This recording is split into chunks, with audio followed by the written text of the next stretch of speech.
Uy, teka. Ang mahal na ng gas at diesel ngayon, no? Ang sakit sa ulo niyan. Oh, para hindi ko ano-anong klaseng tapak ang gawin mo sa accelerator o silinyador para lang makatipid ka. O ito, para mabawasan ang konsumo mo sa petrolyo. First, avoid rush hour and plan your trip. Bumiyahe ka ng maaga para hindi ka ma-traffic at pag-aralan mo biyahe. Baka mayroong mas mabilis na ruta sa pupuntahan mo at para hindi ka pabalik-balik kung marami ang pupuntahan mo at wala kang makalimutan. Next is regularly check your tire pressure.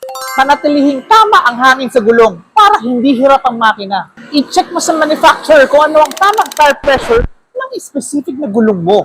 At pwede mong i-google yan. At kung nagpalit ka ng mas malaking rim, katulad nito, at nandyan naman ang stock rim mo, baka pwedeng pagpalitin mo na natin yan. Mas okay ngayon yan. Third is proper engine maintenance. Sundin ang tamang schedule ng PMS. Sa gas engine, kailangan ng routine service yan sa spark plug, engine oil, oil filter, and air filter. At sa diesel naman, kailangan ng service sa engine oil, oil filter, and air filter. Malaking ginhawa sa makina kung nasa kondisyon nito.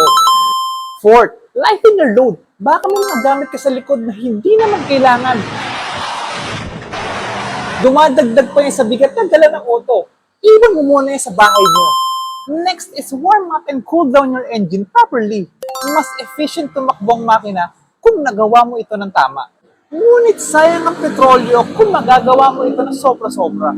Sa gas engine, warm up for 10 to 30 seconds before driving. Then drive at low RPM for 3 to 5 minutes.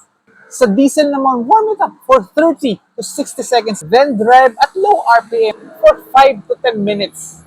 There's a little difference lang dahil mas matagal mag-init ang diesel engine. At sa pag-cool down naman, sa gas engine after long or hard driving, magandang i-idle mo muna for 10 to 30 seconds bago mo patayin ito. Pero kung short distance lang naman, pwede mo magpatayin yan after ilang seconds. Sa diesel engine naman, magandang i-idle mo muna after long or hard driving ng 1 to 2 minutes. Pero kung malapit lang naman ang tinakbo, pwede mo nang patayin yan after 30 to 60 seconds para lumamig ang turbo at hindi magsunog ng langis na nasa loob nito.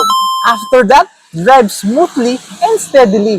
Diretso lang. Pag-overtake ng overtake. At ang speed, hindi naman sobrang bagal at hindi naman sobrang tulid. At iwasan ang sudden brake at sudden acceleration.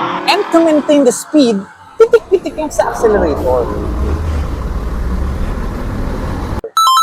Next is use air condition wisely and avoid long idling. Kung malamig naman ang panahon, ibaba ang temperature kung dial ng control ng air condition mo. Pero kung auto-climate, itaas ang temperature. Iwasan nakatodo ang temperature ng air conditioning mo kasi madalas nakaload yan sa makina mo. At iwasan din tambayan ng auto habang naka-on ang air condition. Tumambay ka muna sa naka-aircon na establishment o sa area na may shade. At mag-park ka sa shaded area para madaling mapalamig ng air conditioning mo ang loob ng sakyan. And last, kung hindi naman kailangan mag-auto, maglakad ka na lang. Siguradong matatagalan na ang susunod na bisita mo sa gas station. Siya nga pala, available pa. Wala akong EV dito o hybrid, pero meron ako 2025 Toyota Vios XLE Automatic na may 18,000 na mileage. Ang kinis! Mas advisable ngayon yung mga maliliit na kotse o sedan at gas engine. So, if you're planning to own a car, please message us or leave a comment at i-follow mo na din kami para update ka sa mga promos and new arrivals.